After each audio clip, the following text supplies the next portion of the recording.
everyone, Joe here from ActionX. Welcome to What's in the Doable. Welcome back. This is your 12th Rookie Season 7 episode review. Hope you're doing well. Hope you're staying safe out there in the big old world. First of all, I'd like to apologize that this episode review is really late. I do apologize. I can be a little transparent about this. I didn't want to do it in the previous two reviews we just done. Sadly, I was injured in my finger last week Saturday. So a lot of my earlier days this week of recording have been delayed because I was recovering. I didn't feel comfortable. Now, I'm still not out of it. Obviously, this is still going to be here for quite a while, but now we're kind of through the major point of it. Now we're kind of in just the recovery period. So I do apologize for that. I really, really do. It sucked that I had to miss the Reacher finale review on time. I had to miss Suits LA, Rookie, and then obviously later next week, I believe. Next week? Next week. No, wait, not next week. This coming week. Madlock is back. And so been very busy here, but the delay did bring some good news that I'm able to share with you today. Yes, we have been officially renewed for that 8th season. Season 8 is coming. We have been renewed. From what my understanding is going to be another 18-episode season, just like what we're doing right now. This is great. It really is amazing. You know, obviously, again, I've said this once again throughout every single time we're at one of these points. Like, it's crazy to me to believe that 2019, when we started What's in the 2, we were only in Season 2 of The Rookie. Now, here we are. We're in the midst of the second half of Season 7. And the fact that we've been able to not only continue to do this for many, many seasons.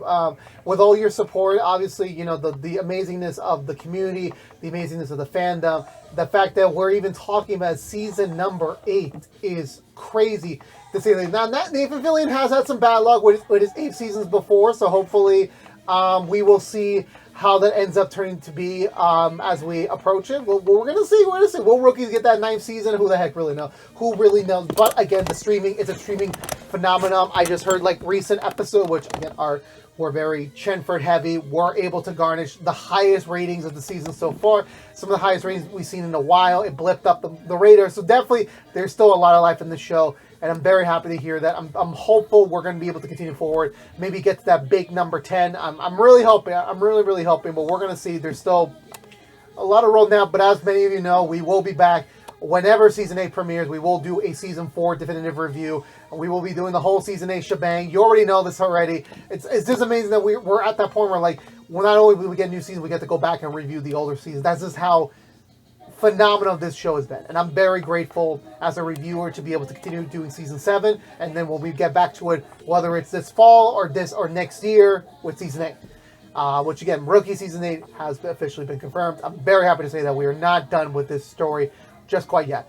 But, however, with all that amazingness, all the great news out of the way, since this, here we are, an April Fool's Day episode, which honestly, I'm not gonna lie, they really went for it. They really went swinging. I think this is one of another creative episode. You know, last week we had the bus episode. This week having this very creative April Fool's Day premise was interesting. Very much interesting to say the least, on how they were able to kind of, you know, progress through that kind of, you know, again, we're still kind of teeing off things that are happening as the seasons progress. You know, definitely this being similar to, I want to say this was a Season 2 episode, I want to say, or Season 3, I forgot when it was, but like, the last time the episode title for this episode is going to be The Purge LAPD edition, because like, oh my god, this was such a great episode. I think this episode kind of, you know, put me for a loop. I didn't quite know where we were going to land with this. By the time we got to that point we reached by the end of it.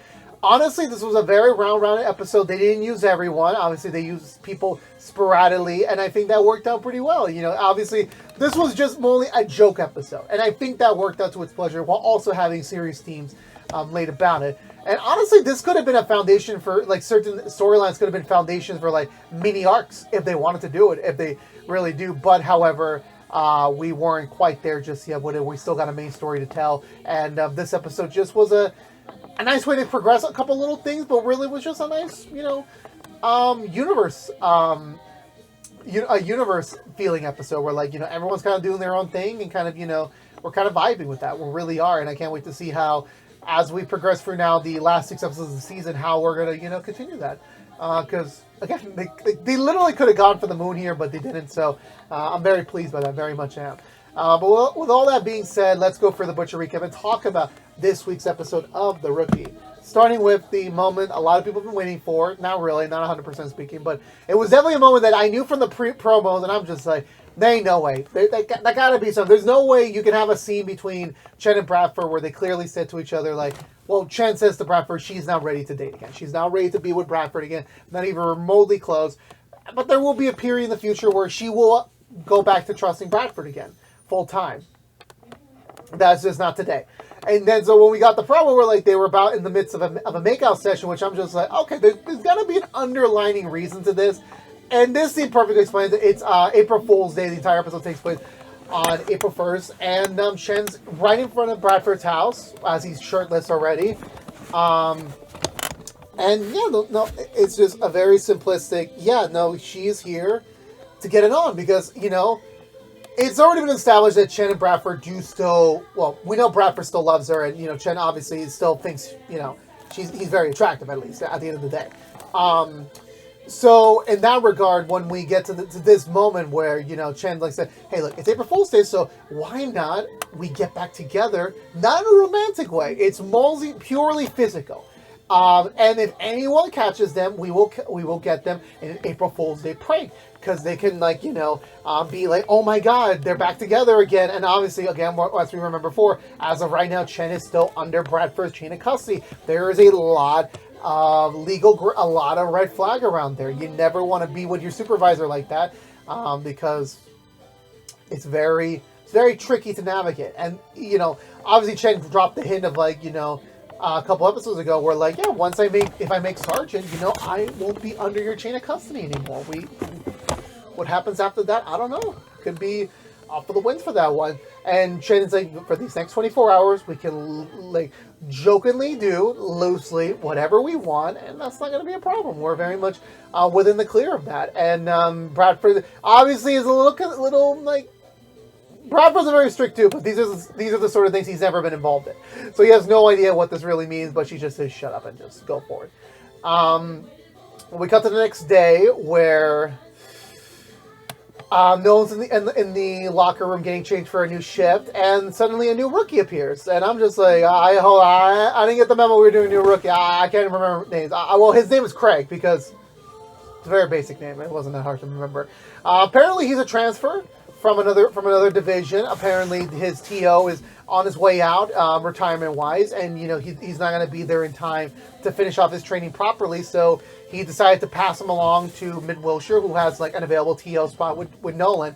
And, you know, he's going to have to, you know, get that situated, which, Nolan, again, it's obviously April Fool's Day. It's not something that he's going to take lightly. It's clearly like, okay, like, conveniently, I'm going to be dropped a last-minute rookie on my platter on April Fool's Day. Okay, very funny, guys. This is hilarious. Ha ha ha. But once he confirms with Greg, no, he is an official transfer, like I said before, with all the reasons below. And then all Nolan has to do is get him to the finish line. And Nolan will take credit for finishing off his training, and he will get a second rookie under his belt as completely trained, which will be great for his record. And that all Gray tells him, don't fuck it up. And also, Nolan does confirm it's been 5 years in universe since Nolan and Gray have met, which I don't know how that works timeline-wise, since like seasons 1 through 3 were like kind of within the same year, well, the same 14-month period. So how expedited this timeline's been is very confusing. I understand they want to keep up with modern day. I know technically it's 2025 for them, so technically the show takes place in 2020. It's so weird. Everything's out of order. But regardless of what the case might be, you know, this is the timeline we're in. But yeah, so we cut up to the bullpen to get started on the day. Chen and Bradford immediately getting into like their like very touchy nature, because again, they're allowed to kind of, you know, get back into a Juarez immediately notices it, immediately wants to like start to her chismosa, but however, Nolan kind of interjects about the question like this. Gray ever do this sort of thing? Like, you know, dropping a nearly completed rookie, like, on April Fool's Day, on a month out, and Bradford's like, no, that's not Gray's style. You know, if there is a reason you're getting a rookie on April Fool's Day, it's a legitimate reason. It's nothing wrong per se about it. So we get down to it, even though it is April Fool's Day, it's still very much a very important day. You know, still same business as usual, nothing else. Craig introduces himself to the whole class and everything, ready to, you know, kind of wrap it up, and that's kind of it. All again, really, say about it. So I believe from there, I want to say we get straight into the split ups. Nolan takes his new rookie first spin, and it's like, okay, well, you got like 11 months left, and you got 1 month left. I'm like, okay, yeah, this is going to be a pretty simple piece of cake for you. You know, you already know the fundamentals. You've been for plain clothes day. You've been for so many things. All Nolan's got to do is take him to the finish line. However, immediately Nolan just starts noticing the faults in him as like he doesn't know how to drive the shop. He's never had much experience in that. But there's more, but we'll get more about that later. Then we cut over to Juarez and Chen as they're beginning their ride along, since you know Chen's no longer a proper TO. She's just back to P2, so she's just paired up with Juarez, which again, because we can't afford to hire more randos in the cast, so I'm like, yeah, that makes sense. And you know, Juarez immediately calls out Chen like, "You're glowing, like you just had sex, like you know, like something just happened." And obviously Chen immediately denies it. She's just like, "No, like." Nothing else. Just had a very good day. Very good sleep. All she can say. Meanwhile, Bradford back at the station is dealing with a little bit of a fire mess as he sees a long line for traffic and violation payments, as apparently some wise guy in the social media department for Mid-Wilshire posted that there was going to be a get rid of your ticket day.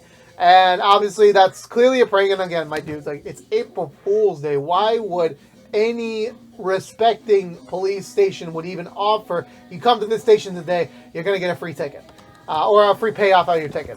So Bradford dismisses them, but the personnel says like, yeah, they're just going to come back. That's still on social media. So Bradford goes over to the social media intern who's working on for Mid-Wilshire. It's just a random young adult.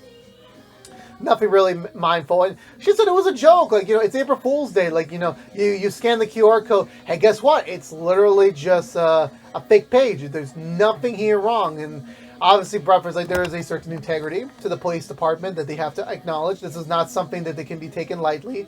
And even though she agrees with it, she's like, yeah, but it's just a joke. It's April Fool's Day. It's not my fault people are kind of dumb like that, which I'm like, there are people out there that literally consider April Fool's Day like any other day of the week. So you gotta keep up with that. So then we get back over to where do we go back over to?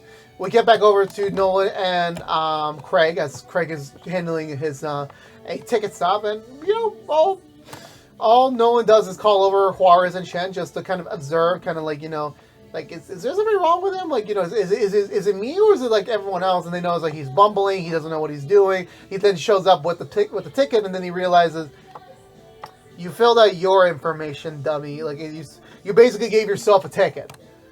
And obviously now Craig's like, ooh, and then that's when Chen Juarez are like, yeah, I'm not getting involved in this. Dashes out as Nolan and Craig go take a domestic abuse call, a domestic violence call across the way. We'll cut over back to the DA's office. Apparently Wesley's about to get his own April Fool's Day joke, as apparently he's being passed over as legal prosecution for a case that has legally just been granted a speedy trial, meaning that Wesley has 1 day to basically put together a case or drop the charges entirely, because technically, I don't know how the legality worked it, is that this man was given a speedy trial, and technically as the prosecutor, he must abide by it or he must drop the charges. Which obviously this gets Wesley all riled up, since like, why? And the freaking guy that they get over, and I'm just like, this is 100%. Parents did not have a conversation when it came to the naming, because literally the man that he is going to be prosecuting is a man named Ben Dover. Ben Dover. I cannot kid you about that. Ben Dover. Like, you mean to tell me the parents of this poor man knew that the husband name was Dover, and you didn't think to yourself, Ben Dover, right? I'm going to be a little transparent with you. Me and my partner, we're not there to having kids yet, but we've already discussed our kids' names. Making sure we go for every single parameter of a joke that they could be, because let's be honest, your name will determine the mockery for the rest of your life, if you have one or not. There are so many, we've discarded so many names because of potentiality, and they may never be a joke, because like, who knows what the hell the school environments will be in like 10 years from now. But the point I'm trying to say is that you go through your name. You gotta look at your own last name because like anyone could just tee it up, but like bend over. I'm not gonna say more. I'm not gonna say more on the matter, but picking back up with that, yeah. So Wesley discussed with the previous prosecutor as kind of like, oh, maybe we can have a very friendly exchange of transfer of the case. And the guy's like, no, not gonna happen. You obviously the guy. I have to do something else. This guy has the right to speedy trial, and we picked you because you had nothing on your roster. So, again, easily you could possibly just be, you either give him the speedy trial he deserves, make up your case, or just drop the charges. That's it. That's all you got to do. So, but obviously Wesley's not comfortable with this idea, so he calls over the original detective on the case, but he doesn't respond to his phone, so he calls in Lopez and Harper over to kind of be the representative, kind of filling them in on the matter. And they're just like, this is a completely optional case. Why do we need to do this? And Wesley's like, well, if you do this for me, I will personally buy you both a spa day. And they both decide to take it, and, for the condition of both of them taking the spa day, which I'm just like, you conniving mother... Okay. So they agree to do it, so we'll come back to them momentarily, where Nolan and Craig handles the domestic call. They go into the house, and it's actually the same couple from the Valentine's Day episode that Bradford got into a hissy fit with from that episode. Apparently, he's back at it again. He just lost his job. He's in the middle of a drinking spree, and while the wife didn't call over any PD support, the entire neighborhood did. So that's what prompted the call. And sadly, because Craig has no idea what's going on, Nolan decides to make this a good opportunity to explain to Craig what is to be done, as well as like letting the couple know, hey, by the way, this is what's going to happen. Be very careful with your words and choices, otherwise we may have an issue.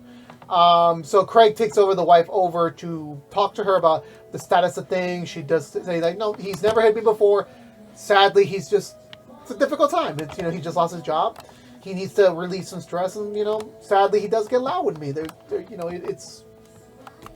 She's used to it, sadly. And, Nolan's still guiding for Craig, throughout the way of like what to do and everything. And obviously the husband's there already getting very defensive, like, you shouldn't be here, you don't have a warrant, like, don't touch me if you're provoked, like, which I might do. It's the cops. They don't give a shit what you're saying. If you just follow their orders, you'll be fine. Once Craig gives over the number to them and they're about to leave, obviously the wife does voice her complaint about, like, maybe it's better if he stays away from me for a while, sleeps it off,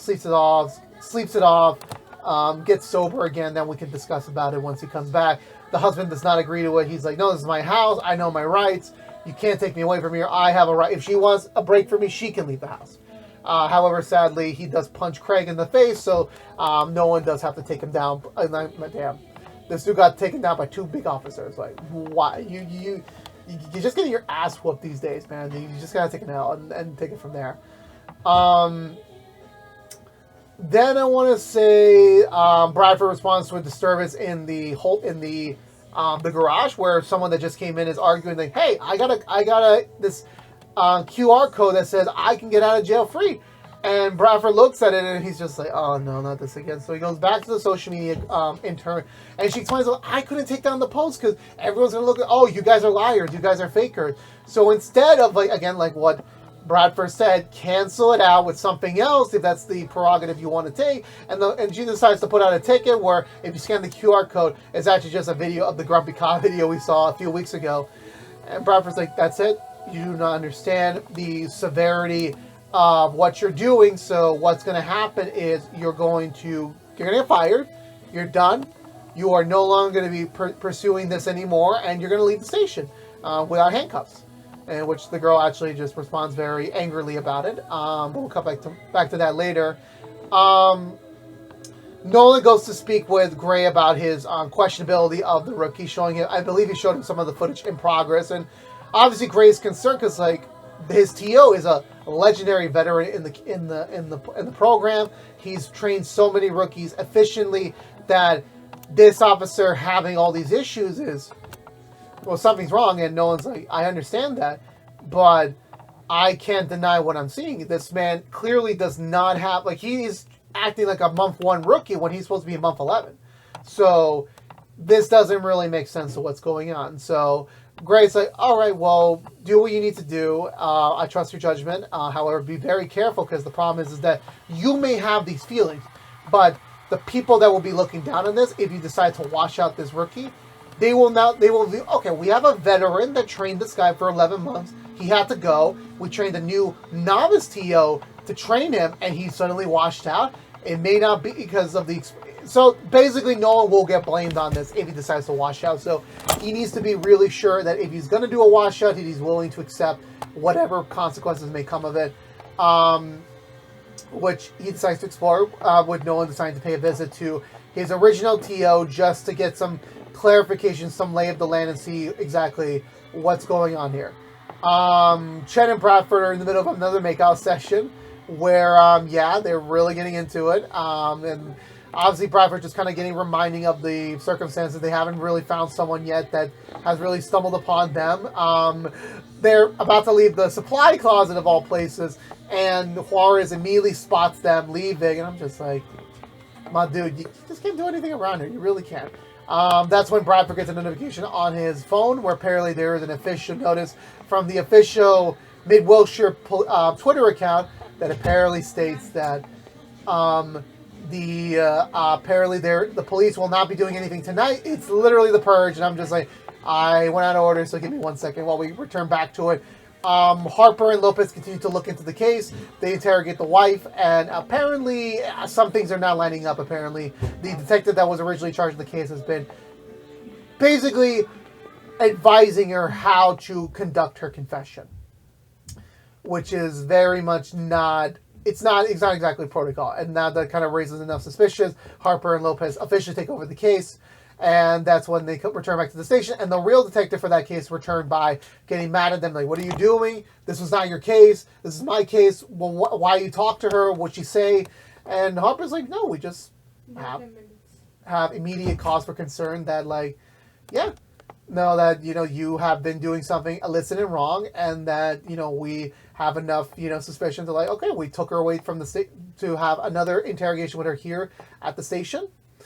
And, yeah, so that's what you're going to have to accept. And obviously the man gets into a little bit of a hissy fit, but it's nothing new that can be done, as they decide to pursue this a little bit further, sadly off screen. Then I think the last thing we have to clarify is that Nolan and Craig visit the nearby hospital where the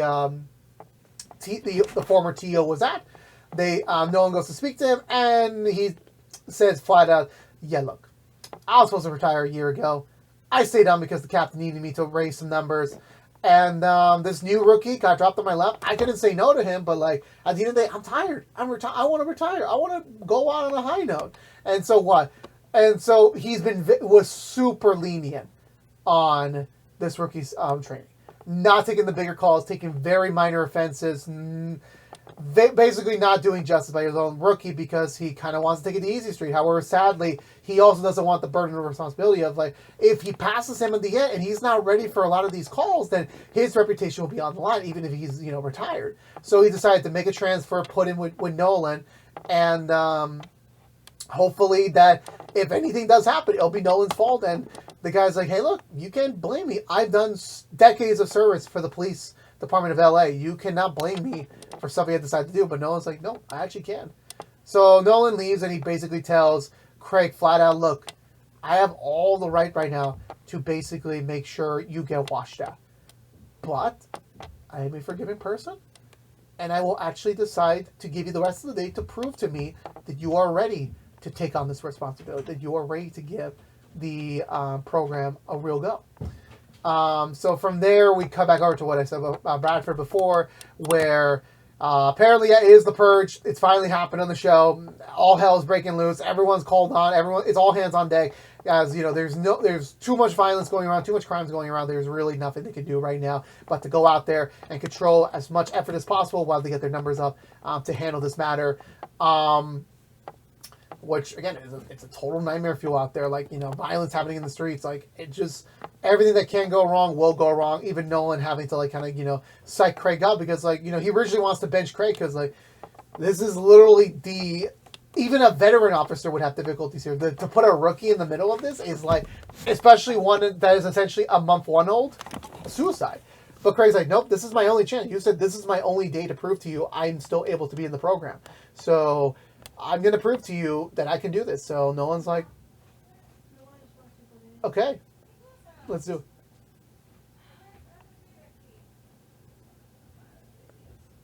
So he's like, yeah, let's do it. Let's go for it.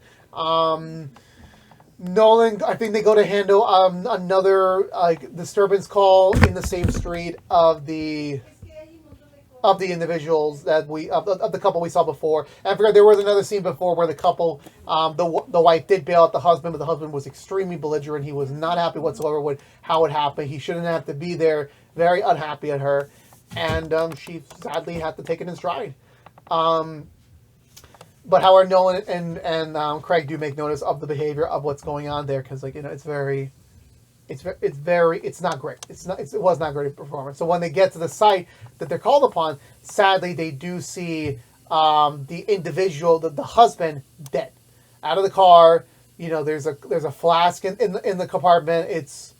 It doesn't look great for him. It does not look great what's going on. However, considering just how things happen, it was clearly a murder, but the problem is that all his valuable items were still present on him. So clearly this had to be a personal attack if they weren't touching the gold watch or anything of the sort.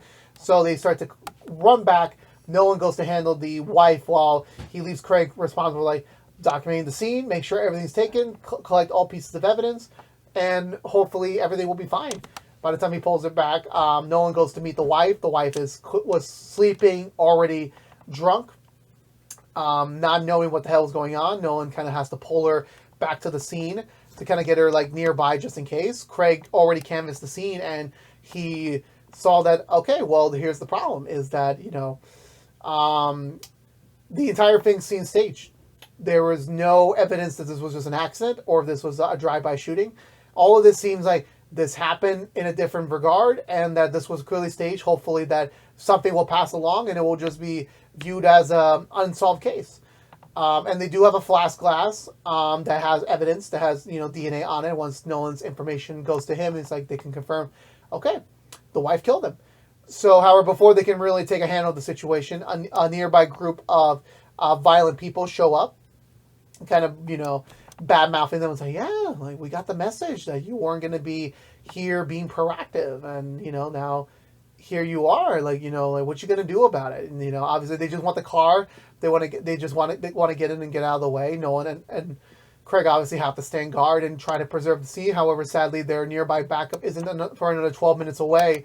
So sadly, they have no choice but to run away. They do lose the wife who is trying to say no, protect me. Leave the scene behind. There's nothing you can do. And Nolan's like, no, go in the shop. We will take care of this.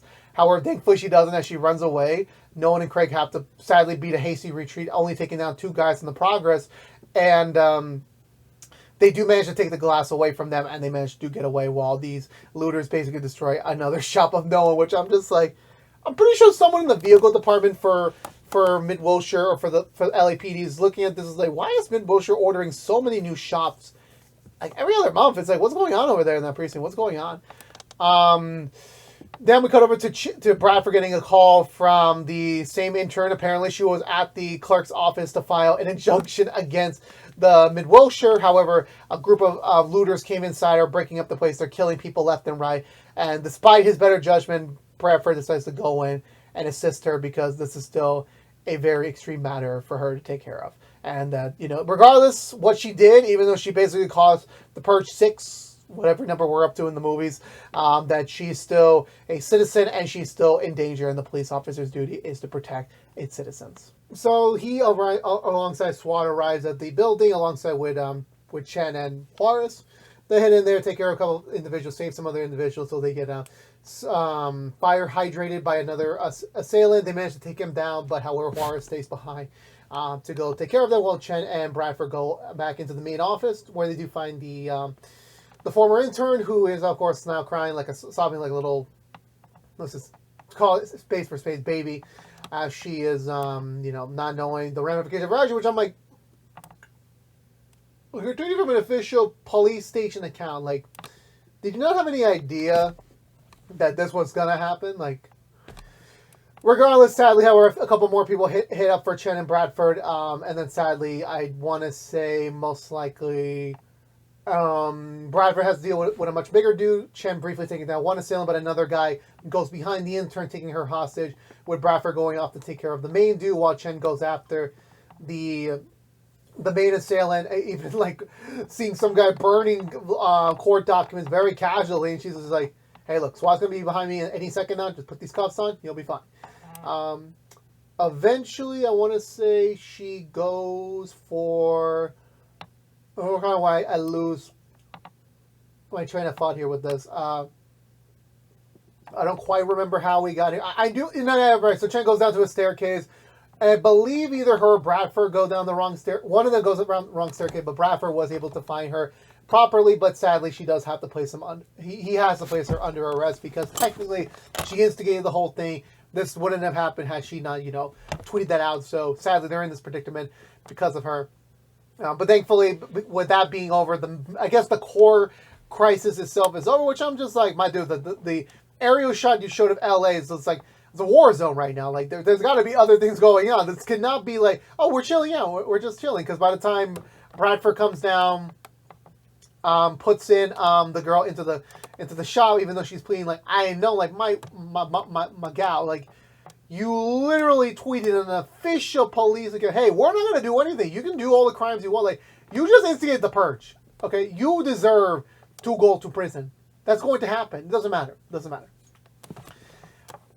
Then Wesley just shows up randomly at the scene while Gray and Lopez and Harper just casually looking in. Apparently, this entire thing has been lowered down. The whole case that Wesley took over. Apparently, the whole time the detective was actually having an affair with the wife of the accused because there was another person that was killed, and they decided because let's just blame your husband so that I can slide into the picture. But however, thankfully, Lopez and Harper managed to figure that out and already approved an arrest warrant for him. Even he briefly arrives on the scene and he kind of gets wind of it. He tries to escape, but thankfully he crashes his vehicle into the back end of another foundation, so he was quickly arrested, and that kind of does it for that. We report back to the station where Nolan and Craig give their findings on the murder, and they were able to quickly ascertain it was the wife, who was now just back into custody and returning back to the station just now. And because of everything that Craig's done in the last couple hours, this was enough for both Gray and Nolan to decide to let him have an extension in the FTO program. Sadly, he will have to assertively reset his time parameters, so he will have to kind of start back from zero. However, he does.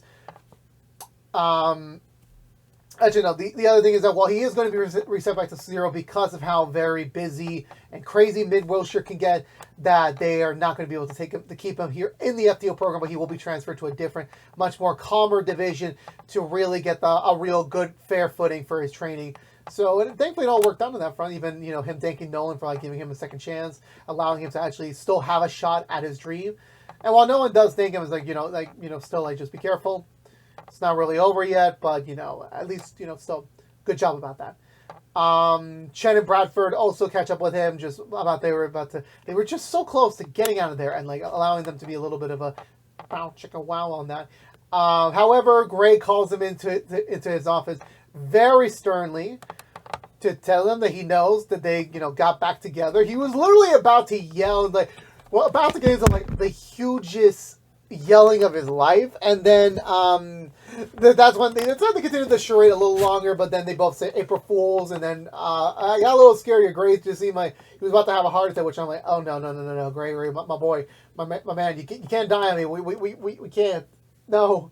But thankfully, no, he's pranking them. He was faking a heart attack just to get a little bit of a rile out of them for no, you will not be doing this type of shit next year. So I'm like, before you can assume you got one up on your boss, nope, that's not gonna work. Figure something out next time. So sadly, that was it for that.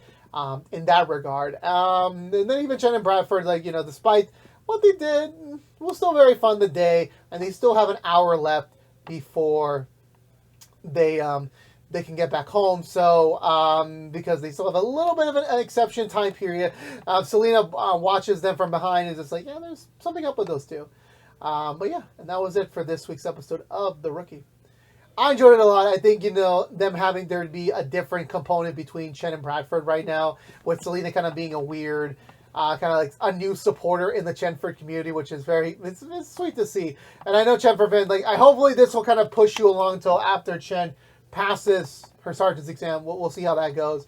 Nolan briefly getting a new rookie. It was fun. I wouldn't have not mind him being a new rookie, like a permanent rookie to replace Ridley. I wouldn't have mind, but yeah, that was not the role. I guess it'll be a while before Nolan properly gets his next rookie. Probably be season 8 by that point. But that was really cool to see. And the bend over kiss was pretty funny. I'm just like, yeah, I'm gonna definitely start using that name a little bit around more often than not. And the whole Purge, I would have liked that the Purge kind of was its own episode. I would have liked this was a 2-parter where, it kind of led to a larger Purge episode. That was just my understanding. I think it was there was interesting avenues they could have taken it, but, the one we did get, it was very nice to see. It really was. And I'm very excited to see what more creative avenues they take as we progress forward. But with all that being said, I'm going to give this episode 2 thumbs up. Let me know down below what you think of this week's episode of The Rookie. Did you love it? Did you love it? Let me know down below. We'll have to have a conversation with you about it. But I believe that's going to do it for me today, everyone. So around the way, this has been What's the Two from ActionX. We're reviewing every episode in the 7th season of The Rookie. If you all know, we're doing normally What's the Two besides our Rookie episode reviews. Right now, we are currently doing Suits LA episode reviews each and every week at the Burnhams on Sundays on NBC. Normally we would be doing Madlock episode reviews every Thursday at the Burnhams on CBS, but that's currently on hiatus for one more week. And we would normally be doing Reacher reviews each and every Thursdays at the Burnhams on Thursdays on Amazon Prime. But if you don't care about The Rookie, your luck will be back next week with another brand new episode review for you. So stay tuned until then. But again, thank you so much for watching. Also, thank you for the understanding on my condition. As well as, once again, congratulations. We will be back for Season 8 at some point in the future. Can't wait for that. But until then, thank you so much for watching again. Please stay safe out there. Please subscribe if you haven't yet. Like, favorite, share if you want to. Ring that bell and follow us on social media for more. But until we see each other again, thank you again. Please stay safe out there. Be good to each other. And as always, peace out.